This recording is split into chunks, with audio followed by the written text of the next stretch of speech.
పెట్టేవాడికేమో చెయ్యాగదంట, తిట్టేవాడికేమో నోరాగదంట. అలా ఉంది నా పరిస్థితి. మా ఇంట్లో ఏది చెడిపోయినా అది నా మీదకే వస్తుంది. ఎందుకంటే కడగొద్దంటే కడుగుతావు, తుడవద్దంటే తుడుస్తావు అని చెప్పి తిడుతూ ఉంటారు. ఏది చెడిపోయినా అది నీ వల్లే పోయింది, నీ వల్లే పోయింది అంటారు. ఏది కడుక్కోవాలన్నా భయమే, ఏది తుడుచుకోవాలన్నా భయమే. హలో అండి, నమస్తే. నేను మీ Surekha. Welcome back to my channel. అందరూ ఎలా ఉన్నారండి? నేనైతే చాలా బాగున్నాను. ఇంకా ఈరోజు అయితే బెడ్షీట్లు ఉతుకుదామని చెప్పేసి సోఫా కవర్లు, బెడ్షీట్లు అన్నీ తీసేసానండి. ఇంకా అవన్నీ తీసి వాషింగ్ మిషన్కి అయితే వేశాను. నెక్స్ట్ అయితే వంటగదిలోకి వచ్చాను. వంటగది చూసారా ఎంత జిడ్డుగా ఉందో. దోశలు వేసుకుంటే చాలండి, వంటగది అయితే కొంచెం ఎక్కువగానే జిడ్డు పట్టేస్తుంది. అందుకని ఈరోజు మొత్తం డీప్ క్లీన్ చేయాలి వంటగది. ఇంకా ఇవన్నీ తీసి పక్కన పెట్టేసి మొత్తం కడిగే దగ్గరే మాకు ఇంట్లో గొడవ అయితే అవుతూ ఉంటుంది. ఈ కడగటం మా వారు చూశారనుకోండి అస్సలు ఊరుకోరు. ఎందుకంటే ఆల్రెడీ ఒక స్టవ్ పగలగొట్టేశాను గ్లాస్దే.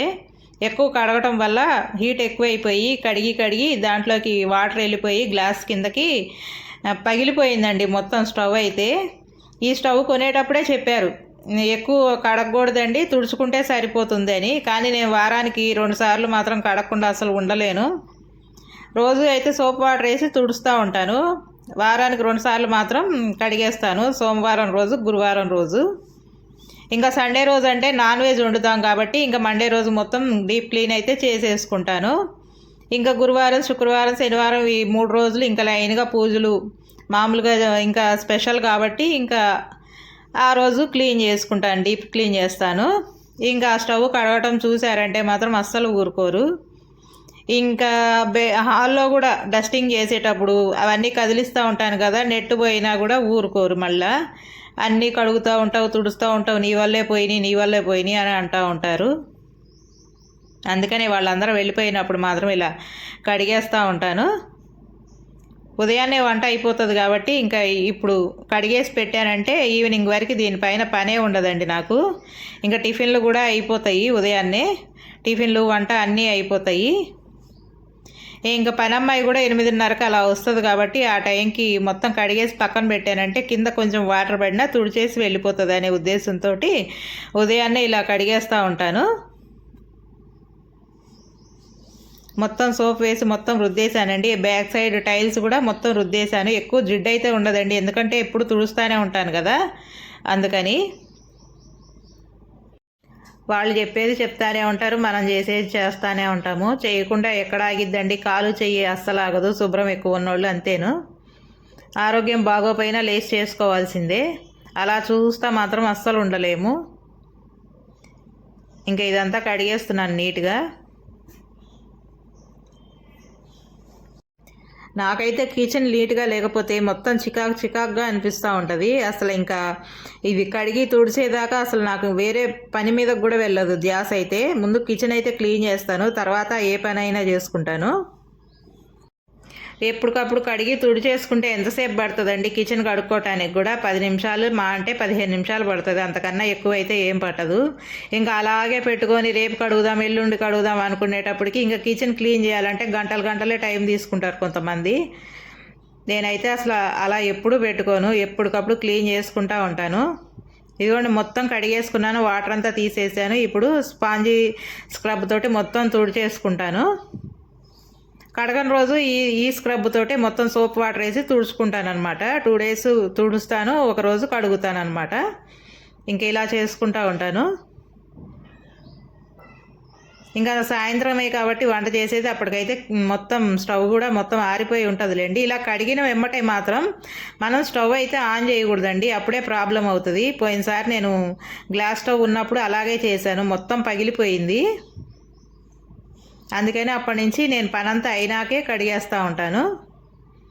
ఇదిగోండి మొత్తం ఈట్ సైడ్ కూడా మొత్తం కౌంటర్ టాప్ అంతా తుడిచేస్తున్నాను. పైన చిమ్నీ కూడా తుడిచేస్తానండి, ఇది కూడా జిడ్డు పడుతుంది పోపు పెట్టినప్పుడల్లా. అందుకని రోజు కింద స్టవ్ క్లీన్ చేయగానే పైన చిమ్నీని కూడా క్లీన్ చేస్తాను, లేకపోతే మొత్తం పైన జిడ్డు అంతా పేరుకుపోతుంది. ఇంకా ఇదంతా కడగటం తుడవటం అయితే అయిపోయింది. ఇది కొంచెం ఆరుతూ ఉంటుంది. ఈలోపు షింక్లో ఉన్న గిన్నెలు కూడా కడిగేస్తాను. ఇటు సైడ్ కూడా మొత్తం క్లీన్ చేసుకున్నాను. ఇవి కూడా కడిగేస్తే ఇంక కిచెన్లో పని అయిపోయినట్లే. ఊరికనే సబ్బు పెట్టి అలా తోమేస్తూ ఉంటాను. పెద్ద జిడ్డేమీ ఉండవు. ఇలా క్లీన్ చేసుకుంటేనే నీట్గా ఉంటుందండి నాకైతే. షింక్లో కూడా ఎక్కువ గిన్నెలు ఉండవండి నాకు. నేను ఎప్పటికప్పుడు క్లీన్ చేసేసుకుంటాను గిన్నెలు. ఎప్పుడు షింక్ నిండా గిన్నెలు అలా పెట్టేసి అలా ఉంచుకోవటం నాకు అస్సలు ఇష్టం ఉండదు.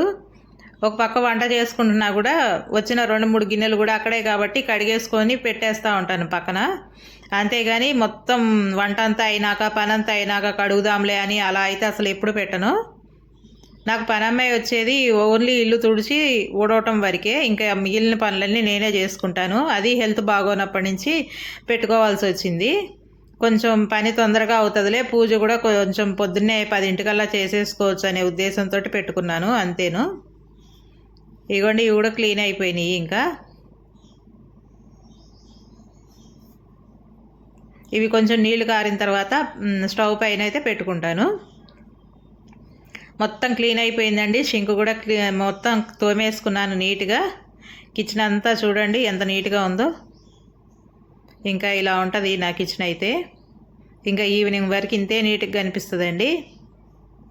ఇంకా సోఫా కవర్లు, పిల్లో కవర్లు కూడా వేసేసాను కిచెన్లో పని అయిన తర్వాత. మొత్తం బెడ్షీట్లు అవన్నీ కూడా వేసి పెట్టుకున్నాను. ఇంకా బెడ్రూమ్లో కూడా బెడ్షీట్లు వేసేసాను. ఇల్లంతా ప్రశాంతంగా ఉందండి. ఇలా నీట్గా ఉంచుకోవడం అంటే నాకు చాలా ఇష్టం. ఎప్పుడు మెస్సీగా అయితే ఉండదండి మా ఇల్లు. చూడటానికి నీట్గా పెట్టుకుంటాను. ఇంకా ఇంటి ముందు ముగ్గు కూడా ఇలా వేసుకున్నాను. చాలా బాగా అనిపించింది ఈరోజు. అందుకనే కొంచెం అయితే షూట్ చేశాను. ఇంతేనండి ఇవాళ వీడియో. మీకు కనుక నచ్చినట్టయితే ప్లీజ్ ఒక లైక్ ఇవ్వండి. మన ఛానల్ కొత్తవారు ఎవరన్నా చూస్తున్నట్లయితే ప్లీజ్ సబ్స్క్రైబ్ చేసుకోండి. మీ సపోర్టు నాకు ఎప్పుడు ఇలాగే ఉండాలని మనస్ఫూర్తిగా కోరుకుంటున్నాను. మరో మంచి వీడియోతోటి మీ ముందుకు వస్తాను. అంతవరకు సెలవు. బాయ్.